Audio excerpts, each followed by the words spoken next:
By university students outside the main campus. Behind us, live visuals again, what's left of a police van that has been burnt to almost nothing. The group allegedly stoned passing cars this afternoon. Well, traffic has been very badly affected after some streets were blocked with stones and other objects in Braamfontein as well. Of course, students have been protesting for over a month, demanding free, quality education. Well, for more on that story, we now cross to Chriselda Lewis, who's live in Braamfontein, just to tell us how things are developing there. Chriselda, can you tell us what's happening now? We're seeing images of this gutted police van.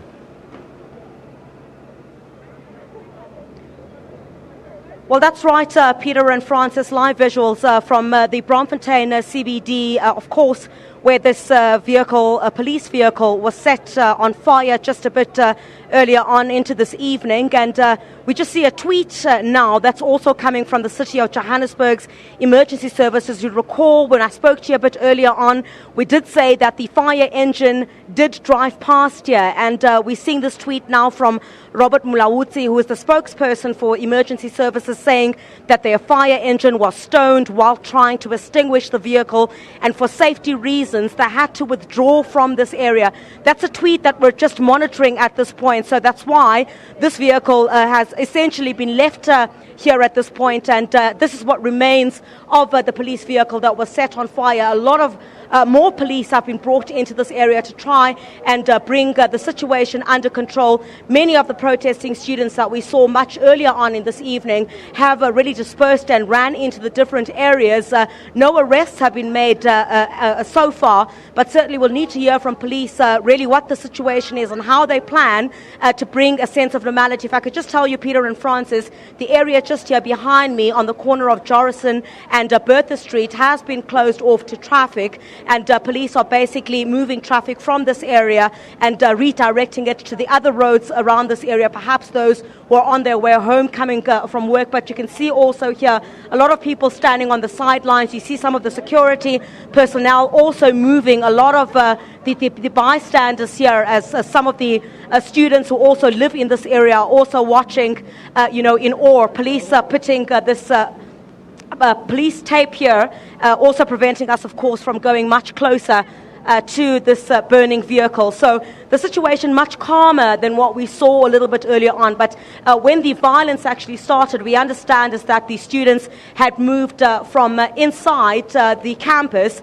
onto the streets of Braamfontein, and that's where we saw some stones being flung towards the passing vehicles, and a lot of the traffic also being redirected, and also noting that that was during peak hour traffic. So really police and the Metro Police Services really needed to get the situation under control. But from where I'm standing at this point, it's bound to be a very long night, as we saw some weeks ago there, Peter, as well. Many of the violence that we saw take place really takes place once the sun goes down, and police are really going to need to bring in a lot more reinforcement if they're going to try and bring the situation here under control.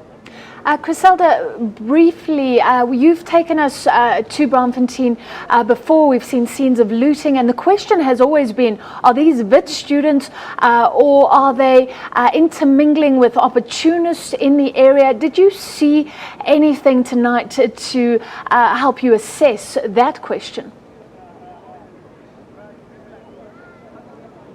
Well, absolutely, Francis. At this stage, it's very difficult to say who exactly are the perpetrators. But what I can definitely point out, you'd recall when we reported about the looting that had taken place in Braamfontein some weeks ago, the very same instance is taking place here. There are those who are taking advantage of the situation in this area, those who may not necessarily be students at Wits University. So it's very difficult to point out who exactly is responsible for the violence that we have seen here. But definitely, certainly I can point out that some of the people that we saw were people who we have not seen on campus. It's just bystanders or some people who are just walking around this area, taking advantage of the situation. And has been indicated over the past couple of weeks that the criminal element has creeped into these protests. So once the students move from the campus onto the streets, it's very difficult to police who is who. So then it becomes very difficult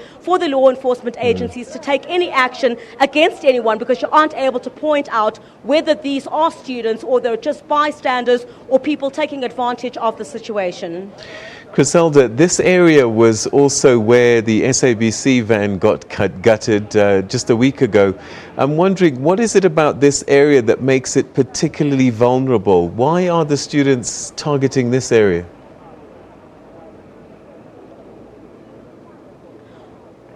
I wouldn't necessarily say it's about targeting this area, Peter. You must recall, this is where the Fees Must Fall movement had started at Wits University. This had been the epicenter of the struggle for free education and hashtag Fees Must Fall. So the problem then lies when students then move from the parameters inside the campus onto the streets of Braamfontein, which then makes it a very, the businesses in the area quite vulnerable to some of the violence that we've seen over the past couple of weeks. Of course, you'd know this is, for those who perhaps don't know where the Braamfontein area is, Wits University almost, covers a large section of this area in Braamfontein. Braamfontein is a student village. So once you see those protests spill from inside onto the streets of Braamfontein, you're likely to see scenes like these, where police vehicles and the local businesses in this area are bound to come under fire.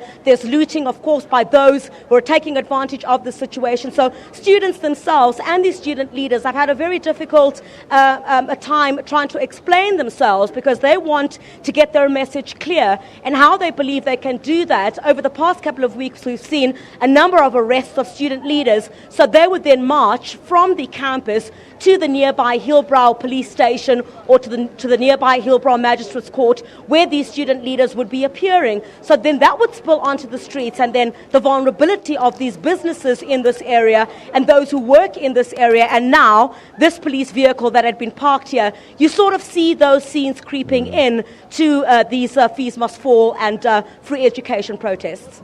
All right, so that's where we're going to leave it there. Chriselda Lewis, who's live on the scene in Braamfontein in Johannesburg tonight, showing us these images of a police car that's been gutted. That's the one that we know of. And she said that a lot of the students, or protesters, I think we have to call them that, a lot of them have already been dispersed, and that there's very few people still milling around at the moment. But we'll stay with that story for you. Yeah, saying with the issue, some universities